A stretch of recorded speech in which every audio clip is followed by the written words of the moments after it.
ఓం శ్రీమాత్రే నమః. అందరికీ నమస్తే అండి. మరొక చక్కటి వీడియోతో మీ ముందుకొచ్చాను. ఈరోజు వీడియో కొంచెం పెద్దదిగానే ఉంటుందండి. చెప్పే విషయం అలాంటిది. కాబట్టి ఆలస్యం చేయకుండా త్వరగా మొదలుపెట్టేసి మనం త్వరగా ముగించేద్దాం. జీవితం అనేది చాలా చిన్నది. దానిలో మనం ఎటువంటి దారులని ఎంచుకోవాలి, ఏ విధంగా మనల్ని మనం మలుచుకోవాలి అని ఒక తండ్రి తన కొడుకుకు రాసిన లేఖ ఈరోజు మీకు వినిపించాలి అనుకుంటున్నాను. ఎందుకంటే ప్రతి తల్లి తండ్రులు తన పిల్లల భవిష్యత్తు గురించి ఆలోచిస్తారు. ఉన్నతమైన స్థాయిలో ఉండాలని కోరుకుంటారు. ఇది నిజమైతే ఈ వీడియో ఖచ్చితంగా చూడండి. మీ పిల్లలకి మీరు చెప్పవలసిన ముఖ్యమైన విషయాలు ఈ లేఖలో ఉన్నాయి. ప్రతి తల్లిదండ్రులు పిల్లల్ని మంచిగా పెంచాలి, మంచివాడిని చెయ్యాలి, బాగా చదువుకున్న వాడిని చెయ్యాలి అని అనుకుంటారు. కానీ ఏ విధంగా అటువంటి స్థాయిలోకి తీసుకురావాలి? చదువు ప్లస్ విద్య. చదువు అంటే 4 గోడల మధ్యలో కూర్చుని చదువుకోవడాన్ని చదువు అంటారు. విద్య అంటే బయట సభ్యత, సంస్కారం, పెద్దల్ని గౌరవించడం ఎలా, ఎవరితో ఎలా ఉండాలి, ఎక్కడ ఏ విధంగా ఉండాలి అనే దాన్ని విద్య అంటారు. ముందు మనం పిల్లలకి విద్యను నేర్పించగలగాలి. ప్రతి దానిపై అవగాహన కల్పించాలి. ఎన్నో వీడియోస్ చూస్తూ ఉంటాం మనం యూట్యూబ్‌లో.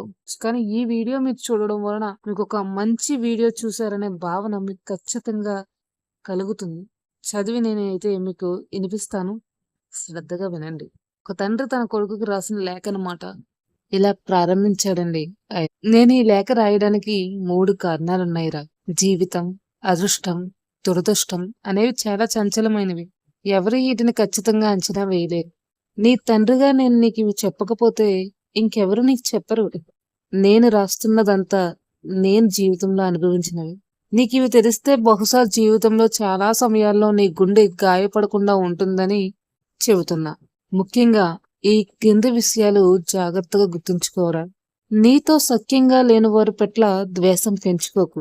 నేను మీ అమ్మ తప్ప నీకు తప్పనిసరిగా మంచి చేయాలన్న బాధ్యత ఎవరికీ లేదని గుర్తుంచుకుని మసులుకో. నీతో మంచిగా ఉన్నవారి పట్ల కృతజ్ఞుడివై ఉండు. అలాగే జాగ్రత్తగా గమనించు కూడా. ఎందుకంటే ప్రతి పనికి ఒక ఉద్దేశం ఉంటుంది. నీతో ఎవరైనా స్నేహంగా ఉంటే ఎప్పటికీ అలాగే ఉండాలని లేదు. జాగ్రత్త. గుడ్డిగా వారిని ఆత్మీయులుగా నమ్మి మనసును గాయపరుచుకోకు సుమా. రే, ఏ ఒక్కరూ తప్పనిసరి కాదు. తప్పక కలిగి ఉండి తీరవలసినది ఏదీ లేదని మర్చిపోకు. ఇది నీవు సరిగ్గా అర్థం చేసుకున్న రోజు నీ చుట్టూ ఉన్నవారు నిన్నొద్దనుకున్నా, నీవు బాగా కోరుకున్నది నీకు దూరమైనా నీ మనసు పెద్దగా గాయపడుతురా. జీవితం చిన్నది. ఒక రోజు వ్యర్థమైనా చక్కగా అనుభవించవలసిన, మళ్ళీ తిరిగి రాని ఒక రోజును కోల్పోయామన్న విషయం గుర్తించు. ఇక ప్రేమ అనేది ఒక నిలకడ లేని చంచలమైన ఒక భావనరా. కాలాన్ని మూడుని బట్టి వెలిసిపోయే ఒక ఎమోషన్. నువ్వు బాగా ప్రేమించాలనుకున్న వారు దూరమైనప్పుడు కృంగిపోకు. ఓపిక పట్టు. కాలం నీ గాయాలను, బాధలను అన్నిటినీ కడిగేస్తుంది. కావాలంటే నీ చుట్టూ ఉన్నవారి జీవితాన్ని గమనించు. ప్రేమ సౌందర్యాన్ని, అలాగే ప్రేమ విఫలమవడాన్ని అతిగా ఊహించుకోకు. ఏమంత పెద్ద విషయాలు కావవి. కాలం గడిచే కొద్దీ తెలుసుకుంటావులే. చాలా మంది పెద్దగా చదువుకోకుండానే జీవితంలో పెద్ద స్థాయికి వెళ్ళుండొచ్చు. కానీ దాని అర్థం నువ్వు కష్టపడి చదవకుండానే గొప్పవాడు అయిపోతావని కాదు. నువ్వు సంపాదించే జ్ఞానమంతా నీ ఆయుధాలని గ్రహించుకో ఫస్ట్. దివాలా తీసిన స్థితి నుండి తిరిగి ఉన్నతమైన స్థానం చేరడం సాధ్యమే. కానీ దివాలా తీసినప్పుడు పరిస్థితి దారుణంగా ఉంటుందని మర్చిపోకరా. నేను వృద్ధాప్యంలో ఆర్థికంగా నీ మీద ఆధారపడను. అలాగే జీవితాంతం ఆర్థికంగా నీకు ఆసరా ఇవ్వలేను. నువ్వు పెద్దవాడు అవుతూనే నా బాధ్యత తీరిపోతుంది. తర్వాత నువ్వు బస్సులో తిరుగుతావా, నీ సొంత లగ్జరీ కారులోనా, రిచ్గానా, మామూలు జీవితమా అన్నది నీవే నిర్ణయించుకో.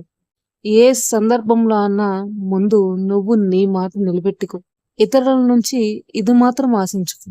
నువ్వు అందరితో మంచిగా ఉండు. అందరూ నీతో మంచిగా ఉంటారని అనుకోకు. ఇది నువ్వు సరిగ్గా అర్థం చేసుకోకపోతే మళ్ళీ చెప్తున్నాను, ఇది నువ్వు సరిగ్గా అర్థం చేసుకోకపోతే నీకు అనవసరమైన సమస్యలు తప్పవు. లెక్కలేనన్ని లాటరీ టికెట్ చాలా కాలం కొన్నానురా. ఒక్క చెప్పుకోదగ్గ పెద్ద ప్రైజ్ ఎప్పుడు రాలేదు. కష్టపడితేనే ధనవంతులు అవుతాము అన్నదానికి ఉదాహరణ ఇదే. విజయానికి షార్ట్ కట్ లేదురా. బలంగా నమ్ము. మనం కలుసున్న కాలాన్ని జాగ్రత్తగా దాచుకుందాం. వచ్చే జన్మలో మళ్ళీ కలుస్తామో లేదో మనకు తెలియదు కదా కన్నా. ఈ విషయాలన్నీ గుర్తు పెట్టుకో తండ్రి. ఇవన్నీ నువ్వు గుర్తుపెట్టుకుని మసులుకుంటే జీవితంలో నీకు ఎక్కువ శాతం సంతోషమే ఉంటుంది. ఇలా ఒక తండ్రి తన కొడుకుకి రాసిన లేఖలో ఉంటుందన్నమాట. నిజంగా ఇవన్నీ మన పిల్లలకి తెలియచేయాలండి. అప్పుడే వాళ్ళు మంచి మార్గంలో నడవగలుగుతారు. ఈ వీడియో మీకు నచ్చిందనే భావిస్తున్నాను. ఇటువంటి మంచి మంచి వీడియోస్ చేయడానికి ప్రయత్నిస్తూ ఉంటాను. ఓం శ్రీమాత్రే నమః.